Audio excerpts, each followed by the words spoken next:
We move on to our next presentation. For that, may I invite on stage Mr. Mittu Tigi, CEO, AIC-IIIT Kottayam. Mr. Mittu Tigi, if you could please join us on stage. We're still on the subject of scaling and globalization.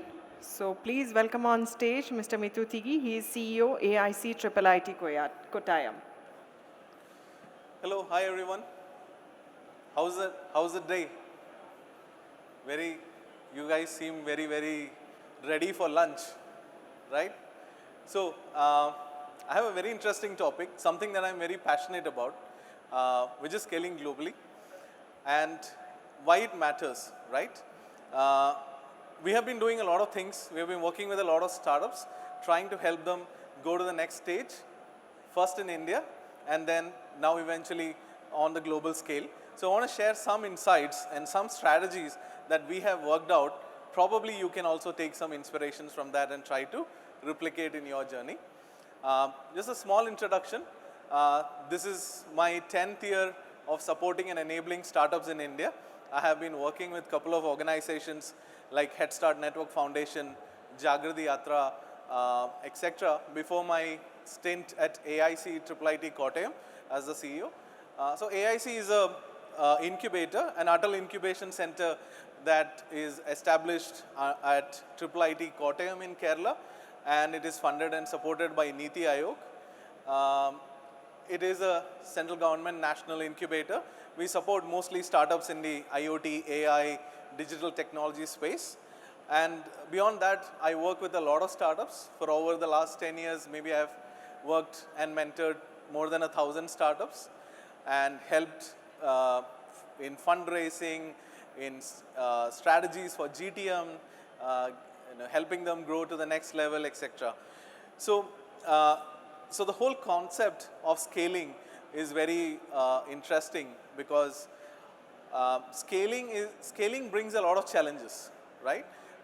When you're building something, the challenges are different. Once you set your foot down and you want to scale to the next level, the challenges are different, the problems are different, the issues are different, and the things that you didn't notice when you were building in the early stages will start becoming bigger and bigger, or because of the multiplication of error concept, you will start seeing small mistakes becoming a big problem when you scale. So scaling itself is a difficult topic. Now, what do you do when you want to scale at a geography that is not yours at all? You have no idea what the geography looks like. You have no idea how the customers react. How an Indian customer reacts is not the way how a European customer reacts, right? You might have tried selling to people outside in the Middle East or Southeast Asia, and what matters to them is not what mattered to the Indian customer that you're already trying to support. So all of these things are the nuances that a founder probably needs to understand and grab onto before they jump into the whole bandwagon of expanding your company globally. So let's look at why it matters, right? Or what has changed in the last 10 years. India as a soft power has changed in the last 10 years. All of you agree? Yes? Is India the same India last 10 years and now? No, right? Are we at a better position globally, right? Do global companies look at Indian startups and say, these guys are building something great? Yes? Yeah. At least for some great companies are coming out of India, right? You have Zomato, which is set up in multiple countries today. You have an Oyo with the luxury hotel in London they just launched last week, right? These are all startups that started from India and have gone outside India. You have Ola with their taxi services even outside India. It's not just an Uber that can do it today. It's an Ola, it's a Zomato, and it's an Oyo that can do it, right? A much controversial tech startup is present in the South American countries and is one of the most loved startups there, or most loved products there, right? So all of these things do happen and has happened. So we have the precedent set. It is possible for the founders to do it today. But how do you do it? What's the strategy behind it? Do you just jump and say, I want to go to Europe and start the company there? Or is there a process that you can follow? The first thing that you need to probably understand is the market that you want to enter and the product that you have. Two things, right? And we talk about this concept very much in the startup world. It's called the product market fit, right? You keep hearing this word product market fit, product market fit. So the product market fit changes the moment that you look for an external geography. If you have achieved product market fit in India, it doesn't necessarily mean it would work in a United Kingdom. It won't necessarily mean that is exactly going to be the same way in a US, right? Just to give you an example from a cultural perspective, in US when you sell a product and you tell the customer that I am going to save 1 hour of your time, they will pay you $10, right? In India, if you say I will save 1 hour of your time and you have to pay me $10, they will say I will hire someone for $5, right? So the product market fit in India is different. The product market fit in US or any other geography for that matter would be totally different. So you would need to identify those markets that match with your product. It is not necessary all the 192 countries recognized by UN is your market. It need not be, right? You don't have to be there in every country. If you're there, if you can do that, wonderful, great for you and your startup, but you don't need to be. So you can pick and choose. You can pick and choose those markets that make sense to you. You can. Am I audible? Am I audible? So you can pick and choose those markets that make sense to you, right? And then look at the product from a perspective that would make sense to the customers over there, not your Indian customers. You will probably have to forget your Indian customers. You see this quite often done by large companies, right? Most of you might be using a Google for Business for your startup's email, right? The pricing that you have in India from Google is an entirely different pricing from what they have for the Western world, right? You probably will pay under 250 rupees in India, but in the US they will be paying somewhere around $10, which is almost 800 rupees. So even pricing has to change, the offerings have to change, the way the support is given have to change. So whether it is a tech product or a non-tech product, whether you're selling a D2C product, all of these things have to change, and especially D2C products in food and health industry. What works in India in terms of licenses and in terms of the quality and all of these things will be entirely different for a European market. So you'll have to adhere to those licenses, you will have to adhere to those local rules and regulations. Some of the components that you would put into a D2C food product in India might be illegal in a Middle Eastern country, so you can't do it, right? So you'll have to tweak your product to the market and create a new product market fit for that geography. So this would be the first thing that you would need to do when you try to take your product global. The second thing you would need to do is to build collaborations, because this is a new market. You don't know a lot of customers over there. You might not even have a base over there. So you need to build that collaboration and partnership with whom you can start getting into that market.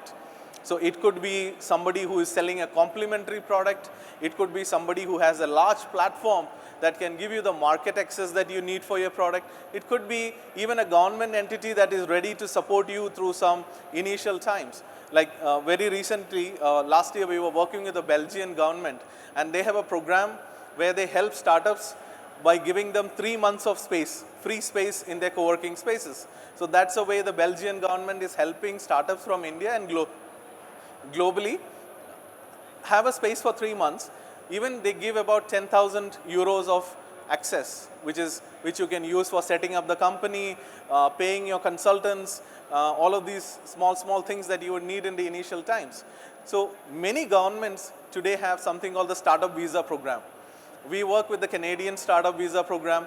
We have worked with the Finland Startup Visa Program. We have worked exclusively with the Belgian government on their startup visa programs. So all of these programs are trying to help startups come to their country, set up their innovative companies, products, ideas, and also scale over there. This is another way that you can build those partnerships. If not with your customers or target market or audience, the other way that you can build that partnership is through these programs that the government is already giving you. So once you have these initial understanding and your strategies ready, which is a product market fit, finding the partnerships, the best thing next you can do is go for some of these events in these countries that you want to enter into. There are large events like these events that happens in other countries also. So you can take a few days, 3 days, 4 days, try to get an invite from any of these countries or these event organizers, and you can go there, meet people, understand the market, spend like 5-6 days, meet with the authorized officials like government officials of maybe the state or the federal government in that particular country, and try to understand how the markets work there and if this makes real sense to you. The best way to do it is events, right? Because like you can see here, there's more than 100 companies here. All of these are founders. If anybody is coming from a European country wanting to set up in India, isn't this the right place that they can get all the information they need about the ecosystem, the support mechanism, the culture, the business way of doing things here? Is it not? Yes. So similarly, Indian companies can do the same thing and go to all of these countries and try to establish a partnership and that relationship over there. But before all of this, I would suggest that you be very well established in India in terms of finances, because starting a new market, expanding to a new market is a costly affair. It is not cheap, right? If you are struggling to meet your finances here in India as a company, you are not ready for a global expansion at this point of time. You can have that aspiration, very good, but you need to have your finances sorted, because for the next 6 months, once you start your company outside India, you might not have revenues coming from that country. You need to build that sales pipeline, the customer, the trust. So all of that will take about 6 months, and you need to survive those 6 months. How do you do that if you can't meet your finances here in India? So strategies are good, but reality is we need money, and we need to take that 6 months to 9 months of timeline and then start expanding to the globe. Something we do very extensively with startups is a concept called delegations. So whenever large events like these happen globally, like GITEX happens in Dubai, or when a Viva France happens, Viva Tech conference happens in France, or very recently in June we had one of the biggest events, Collision, happening in Canada. So all of these events bring a large set of people. We work extensively with the Finland government on Slush, which is again one of the largest startup conferences. So what we do is when these large conferences happen, we take a delegation of 10 or 15 startups from a particular sector or a few sectors and give them that exposure to that market in a 5-day, 10-day period. Very, very intensive 10-day program. 2 or 3 days are events, but the rest of the days you're having meetings with industry experts, with incubators, with accelerators, with investors who look at that particular sector that you're from. And all of this accelerated 10-day delegation programs give you all that you would need to make a decision on whether this market is right or not for you in that 10 days, and then probably come back after a few months and set up your shop over there. So this is all some of the things that we have also been doing. So underlining, summarizing what all we discussed. Great if you can expand globally, because even today the conversion rates makes a lot of sense, right? If you can earn in euros and spend in rupees, nothing like it. It's the best thing to do. So do it if you can expand, but be very careful. An Indian product might not make sense in a global market. You have to tweak your product to the global audience. That's the first thing. Then find the market, then find the customer. Find partners that you can trust and that you can have a foundation upon so you can scale over there. And finally, meet as many people as you can from that geography through events, through delegations, etc. And then finally make an informed decision whether you want to get into that market or not. So this is my small insight on how you can expand globally. I hope some of this made sense to you, and you would try to implement some of these strategies when you want to expand to a global market. Thank you. I can take up some questions. If you have any questions, I can, yeah.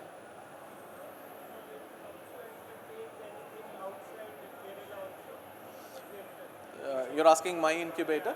Oh yes, yes. So we are a central government incubator. So we have startups pan India. We support, this year we are currently supporting more than 85 startups, but we support mostly startups in the digital technology space. So this is your Internet of Things, artificial intelligence, extended reality like AR, VR, metaverse, etc. Some amount of blockchain, cyber security also we support. But these are the main startups that we do support. So these are all domains. So when I say Internet of Things, you can have a health startup which has an Internet of Things component. A health startup could also have a advanced AI image processing that can help detect cancer. So health is a vertical, while these are mostly domains. So we have startups with AI in business intelligence, AI in fintech, AI in healthcare, AI in mobility. So AI is a domain, not a vertical. So we can have startups on different verticals. So one of my friends who is a founder from Kerala, they have an amazing product called CareStack, which is a dental practice management software.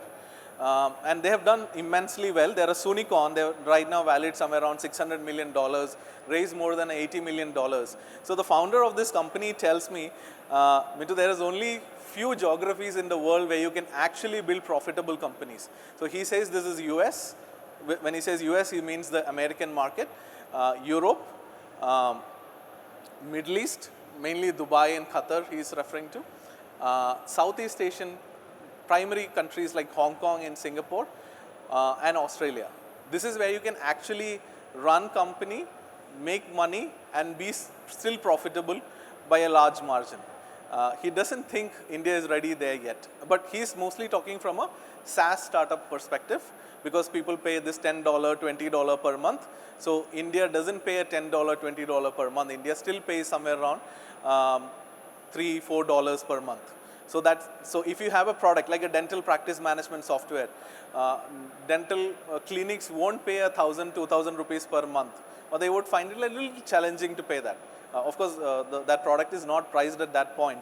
It is priced a little higher, around $200, $250, so which comes to about 25,000 rupees.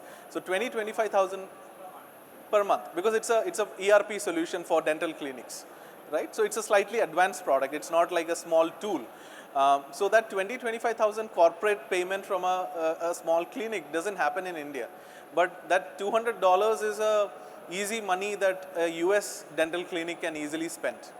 So that's what I was saying. If you can earn money in dollars or euros and spend in rupees, nothing like it, you should look at that. But then you should build your product with that aspiration in mind. You should say, I am not looking at an Indian market, I am looking at a US market, but I will build my company in a Mumbai, Delhi, or a Kochi, or anywhere you want to. But I'm going to look at the US market or a European market as my primary market, and that's where I'm going to sell. If any Indian company wants to pay me the $200, they're free to do it. But my market is that. So we have four main benefits that we give to the startups. The first thing is network access and mentoring. So we have a wide array of mentors who are operators in startups. When I say operators, somebody who is a marketing guy will be the mentor for marketing. Somebody who is a product guy will talk about building products to the startups and all these things. So operators, experts will come as mentors, and mentorship is the core of any incubation. Most startups confuse incubation with having a co-working space as incubation. That's not incubation. That is just having a co-working space, right? So the first thing is mentoring. Second thing is access to networks. So, we like these kind of events, incubators get an access to bring startups here. Incubators get access to, like when similar large events happen, incubators get invited to bring their startups for either a pitch or many of these. These are network access that you would say. Normally, startups wouldn't get that access directly, right? The third thing is fundraising support. So our incubator, we have Startup India Seed Fund Scheme. You can Google it, what the scheme talks about in detail. But beyond that, we also work with partner incubators, which has many other schemes. So this could be the schemes from the Ministry of Electronics and IT, or a DST has many schemes for startups. So all of these schemes, we work with other incubators, other accelerators. Then there's a wide array of acceleration programs, fundraising programs. We ourselves have a support of about 10 to 15 micro VCs and VCs who are investment partners. So all of this brings together a fundraising support that we give the startups, which is the third thing. The fourth is where I put the infrastructure and facilities, which is access to labs, access to co-working spaces, access to 3D printers and those kind of things, which is which you can get anyway also otherwise from anywhere else, but that's access to facility would be the fourth thing. The last thing would be a lot of benefits and credits. Like if a startup is incubated with us, they get access to AWS credits worth $5,000. They get access to Zoho for startups, which is a 1-year package of 1.5 lakhs. They get access to a messaging platform called MSG91 that gives some 6,000 emails and SMS credits. So like this, we keep building lot of these credits, which are small tools that startups might want to use in their journey at a discounted rate, or some credit is there, which helps the startup spend less but still do something very efficiently and help their clients and grow from there. So summarizing: network, mentoring, fundraising, facilities and benefits. So labs would be mostly prototyping labs. Like an IoT company wants to build a small device and they want to probably 3D print it first. We have a 3D printer. If they want to cut something, there is a etch board, there is a CNC cutter, those kind of things. Mainly it would be a rapid prototyping labs, but we also give access to these high performance in computing and other things also. So AI today mostly happens through cloud computing. So we have partnerships with the AWS, E2E networks, etc., through which they can access that.